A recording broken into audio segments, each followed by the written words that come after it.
بسم الله الرحمن الرحيم. السلام عليكم ورحمة الله تعالى وبركاته. سنقدم لكم اليوم شرح مبسط يتمثل في مقدمة لاستعمال منصة أودمودو في التدريس، وذلك من خلال التطرق إلى كيفية إنشاء حساب، إنشاء فصل أو قسم، إضافة محتويات الدرس، طرق إضافة الطلبة، وإضافة أعمال موجهة أو أسئلة. تابعونا. نذهب على براوزر كروم، نكتب إدمودو. أول موقع يظهر لنا ندخل عليه مباشرة، إدمودو. تظهر لنا الصفحة. التسجيل جد بسيط، نذهب مباشرة إلى سانسكرير. Je suis un enseignant, je suis un élève, je suis un parent.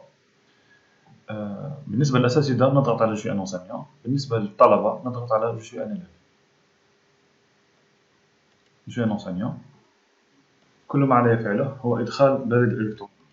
يفضل أن يكون الإيميل إيميل جامعي professional، أو على الأقل إيميل تابع لجيميل حتى نستطيع من استخدام جوجل درايف.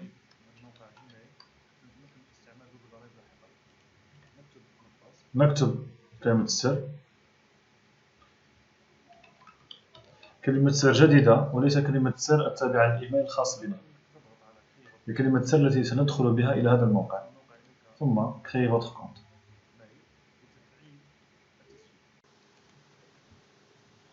أدخل على الموقع وأضغط على connexion. هذه المرة سأدخل كمستعمل بعد أن قمت بعملية التسجيل. أضع بياناتي connexion. استعمال موقع جد بسيط، يشبه لحد كبير فيسبوك من حيث جميع خصائصه. نذهب إلى مي كلاس مي جروب. أذهب إلى مي كلاس، أضغط على هذه الثلاث نقاط، أختار créer une classe.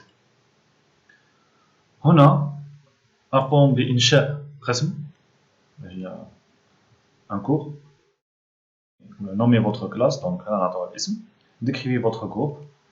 أستطيع أن أعطي شرح أو description للفصل. sélectionnez une note، نختار enseignement supérieur في الجامعة. sélectionnez la matière، يمكنكم اختيار واحدة من هاد les domaines، un des domaines. يمكن اختيار أيضا لون الكلاس، ثم créer. في هذه الحالة أنا قمت بإنشاء كلاس سميتها L3 Urbanisme SGBD Système de Gestion des Bases de Données. أضغط عليها مباشرة. بالطبع يمكن إنشاء عدة كلاسات. هاي الصفحة، وقلت لكم تشبه لحد كبير بالفيسبوك. دونك عندنا بيبيوتيك، هنا يمكن تخزين جميع محتوياتي وجميع ملفاتي على جوجل درايف وعلى البيبيوتيك. ومن بعد في كل مرة أقوم بإرسال بعض الملفات أو كل ما أحتاجه أو كل ما أريد أن أعطاه للطلبة.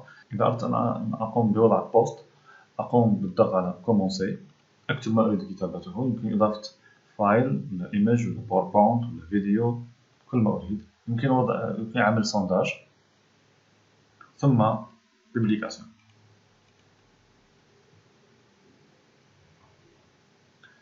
إذا أردت إضافة الطلبة، هناك طريقتين، سواء أقوم بإرسال الكود كود دو كلاس، هذا الكود إلى الطلبة حتى يتمكنوا من الدخول ومشاركتنا الدرس، أو أذهب إلى كلاس، في الكلاس أذهب إلى موم وأضغط هنا أجوتي، وأقوم بإضافة إيميلات الطلبة مع الاسم واللقب، في حين أنهم يقومون بعمل انسكريبسيون والدخول إلى الكلاس مباشرة. هذه إحدى الطريقتين. في حالة ما إذا دخل طالب وهو لا يوجد في قائمة الطلبة، يمكنك هذا الطالب يمكنك نزعه مباشرة. فقط تذهب إلى الطالب، اسم الطالب، ثم remove from class، يعني تسحبه من القسم أو من الفصل أو من الدرس. في حالة ما إذا أردت عمل دي كيستيون أو وضع تي دي، travail de TD، نذهب إلى هذا البلاس، créer un devoir.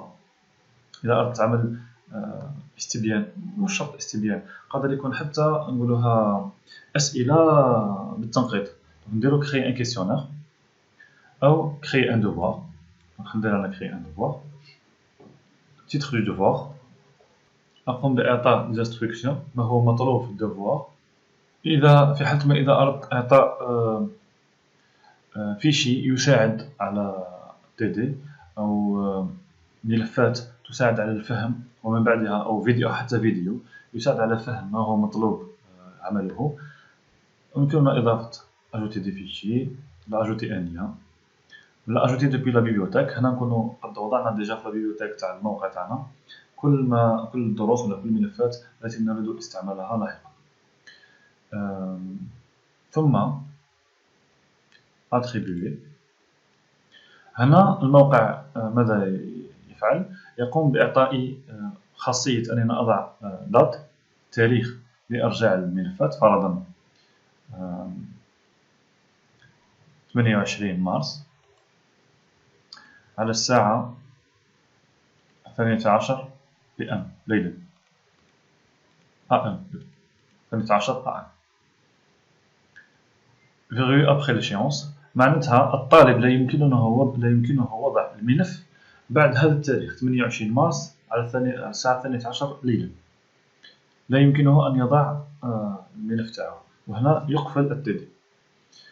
كاين ثاني خاصية أخرى هي بروغرامي بلوتار.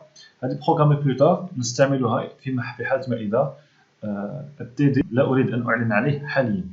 فرضا اليوم أنا تاريخ 22 مارس، التدي أريد أن أعلن عليه يوم 24 مارس. أضع الساعة ولا الساعة 7 PM مساء ونقول أتريبيوي. تلقائيا هذه البلاتفورم هذه المنصة ماذا ستفعل؟ ستقوم بانتظار حتى تاريخ 24 مارس وتعلن عن التدي على الساعة 7. أنا سألغي هذه الخاصية أتريبيوي. ها نخرج enseignant dans 2 minutes, organisation du projet, à rendre, un travail à rendre, décortiquer le poste sur lequel vous travaillez en atelier dans ses différentes phases. 0 rendu. هنا كل ما يحط طالب الملف تاعو حيلقى يدخل à rendre le 28 مارس.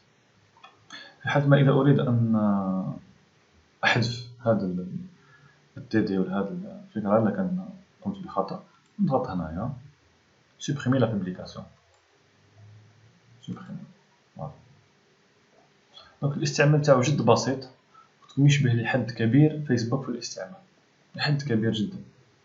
دونك كل ما عليكم فعله هو انك تهز هذا الكود اللي هو يتغير من كلاس لكلاس، وفي حالة ما اذا حاب تغيره نضغط عليه ونجي هنايا نقول له رينيسياليزي، دونك نديرو رينيسياليزي الكود ونقوم باعطائه للطلبة سواء بار ايميل ولا بار فيسبوك. نقوم بنشره. تقدروا تشوفوا المفوض على القسم يعني الديليغي، نعطيو له الكود ونقول له وزعوا بين الطلبة في الباج ولا في الجروب فيسبوك اللي عندكم.